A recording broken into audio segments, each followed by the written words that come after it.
6 থেকে 7 বছর বয়সে বাবাকে হারিয়ে দারিদ্র্যের সঙ্গে লড়াই করছে এতিম ছেলেটি। তারপর যুবক বয়সে এসে দাম্পত্য জীবন শুরু করেন। এরই মধ্যে খেয়ে না খেয়ে অতি কষ্টের মধ্যে দিয়ে মুক্তিযুদ্ধে অংশগ্রহণ করেন। সোনার দেশের তরে রক্ত দিয়ে আন্দোলন সংগ্রাম করে স্বাধীনতা এনেছেন।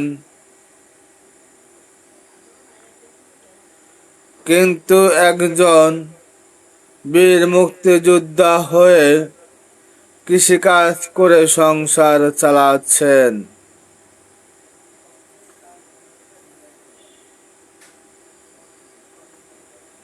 এবং হাঁটু পরিমাণ কাদামাখা পথ দিয়ে চালাচ্ছেন চাপা রিক্সা।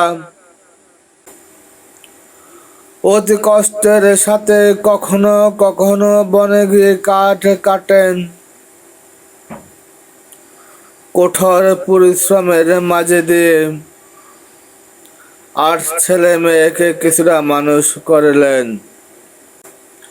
এরপর 60-এর দশকে এসে গুরুতর অসুস্থ হয়ে হাসপাতালে বেডে শুয়ে প্রতিনিয়ত মৃত্যুর সাথে সংগ্রাম করছেন আমাদের বীর মুক্তিযোদ্ধা। আমিন। তিনি জাতির জনক বঙ্গবন্ধুর ডাকে সাড়া দিয়ে অশিক্ষিত হয়েও দেশের প্রতি অনেক অবদান রাখেন। এই দেশের নিষ্ঠুর মানুষগুলো ভুলে গেলেও সোনার মাটি ওনাকে বলে নেই। তাই তো কেঁদে কেঁদে হাত ছাউনি দিয়ে ডাকছেন,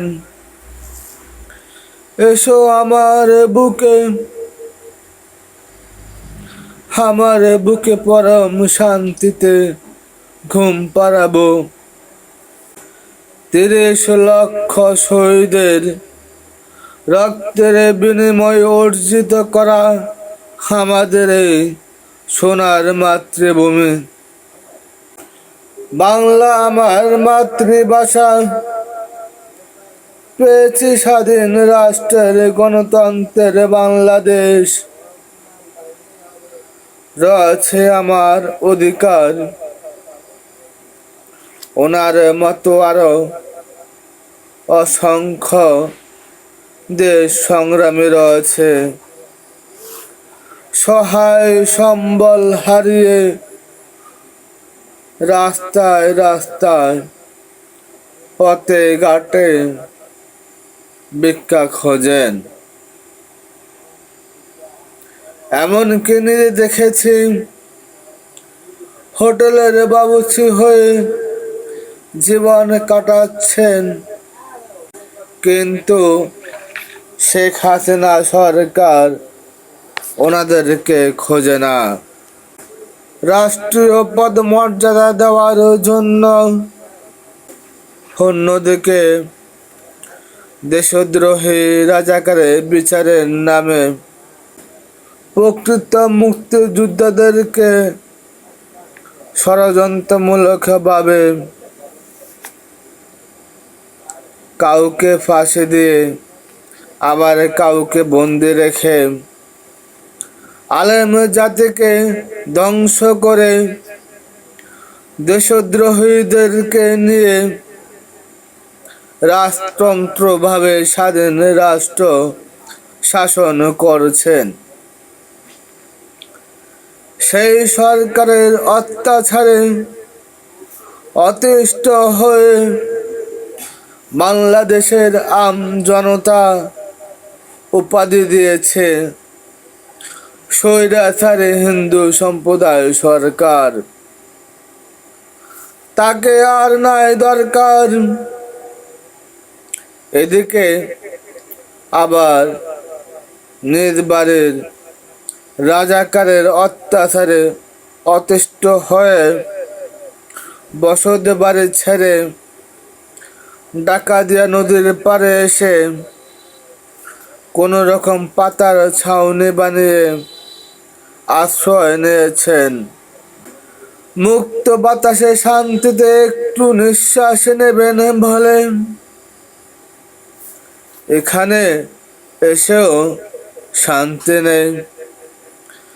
এসব রাজাকারের বিচার কি হবে না কোনোদিন বাংলার জমিতে? রাখে আল্লাহ, মারে কে? সেই অসুস্থতার কারণে ৬টি মাস হাসপাতালের বেডে শুয়ে